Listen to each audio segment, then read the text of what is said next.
Queridos irmãos e irmãs, a nossa liturgia hoje nos prepara para essa grande celebração que se aproxima, que é da Semana Santa, onde nós tomamos contato com primeiro o texto do profeta Jeremias. E é importante que nós saibamos entender o valor dessa profecia.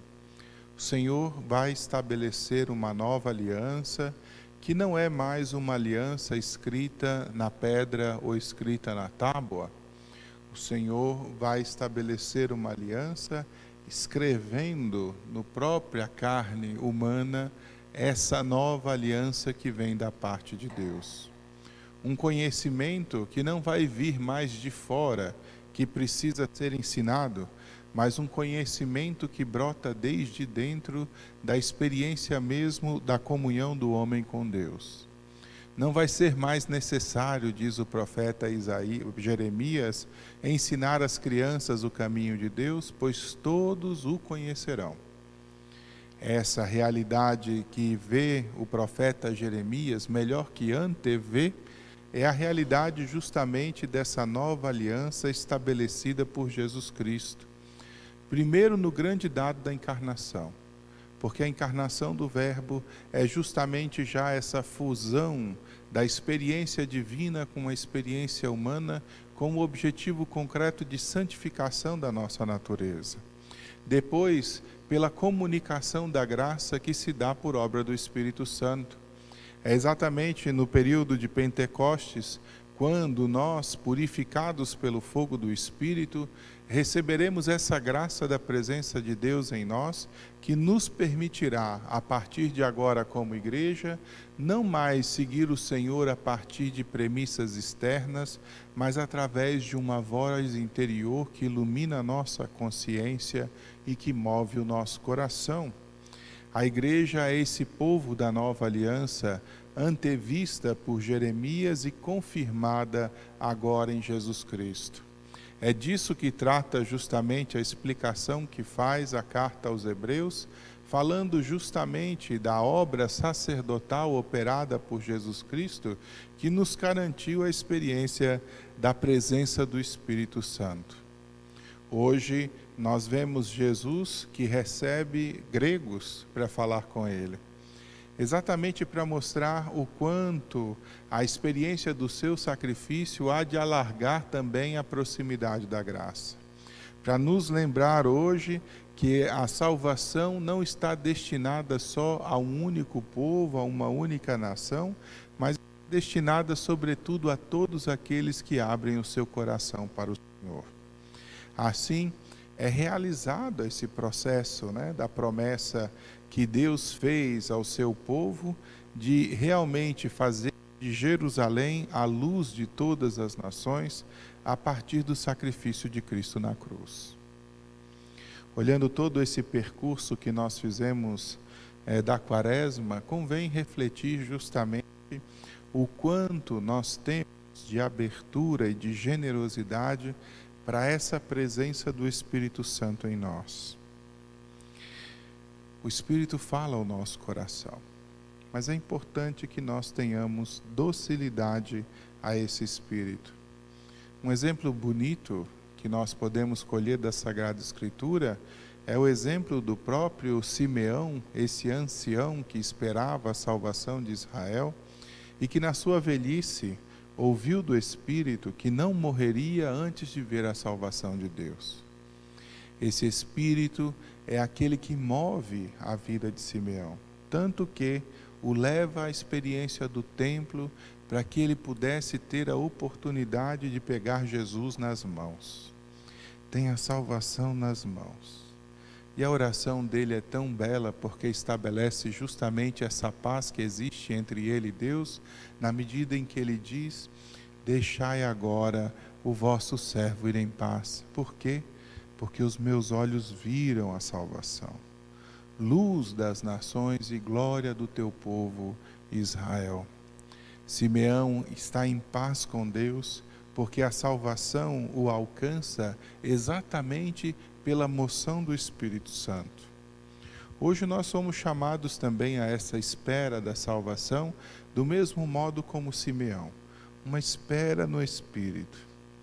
Me chama bastante a atenção a reflexão do sábado de Aleluia, que é o sábado do silêncio, né? Onde a igreja também, sentada à porta do sepulcro, espera o grande anúncio da ressurreição. É no silêncio, é no recolhimento, é na vida de oração, é nas boas obras, é na prática justamente da vida da graça, que nós vamos permitindo que o Espírito se cresça no nosso coração e nos permita responder de maneira mais qualificada a esse Senhor que nos convida todos os dias a uma comunhão mais profunda com Ele. Eu digo, e com isso termino, que uma das experiências curiosas, né, que eu fazia quando era seminarista, né, chegava o meu diretor espiritual às vezes e dizia que eu, diante dos acontecimentos, às vezes diante das pessoas, sentia um movimento interior, né, tipo, não sei se vocês já passaram por isso, né, aquela coisa assim, como se uma vozinha dentro da gente dissesse, vai lá e ajuda, né, vai lá e fala alguma coisa, né, reza com a pessoa. E eu ficava inquieto com isso, né? E fui perguntar ao diretor espiritual se eu devia me preocupar se eu estava ouvindo vozes ou não, né? E na verdade a voz que a gente escuta é a voz da nossa própria consciência. E a consciência é de fato esse núcleo secretíssimo, né? Onde Deus fala, né? Nós ficamos muitas vezes procurando fora, né? Essa experiência de Deus, quando na verdade, se nós soubermos calar o nosso coração, se nós soubermos entrar em oração, se nós pedirmos, né, a Deus que ilumine a nossa vida, Ele fala conosco. O problema é que às vezes os nossos ouvidos interiores estão meio como que tapados, né? Porque a exterioridade hoje é a coisa do momento, né? Tudo é para fora, né? Tudo é fotografia, né? Tudo é Instagram, tudo é WhatsApp, né? Tudo é entretenimento, tudo é vídeo, né?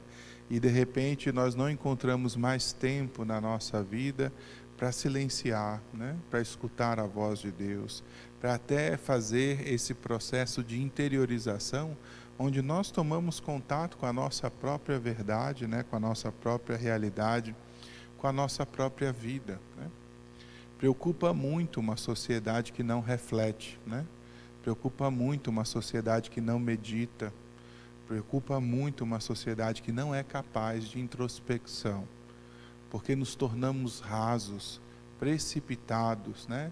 Imaturos e inconstantes.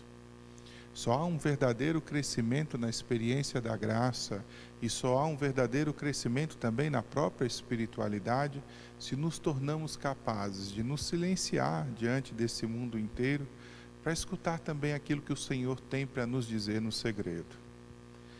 Diminuir todo esse ruído do mundo para escutar o Senhor pode ser uma experiência extremamente recompensadora, porque as graças atuais acontecem também na medida em que nós escutamos o Senhor e nos tornamos dóceis à sua palavra. Sejamos mais generosos, então, com o nosso tempo, né?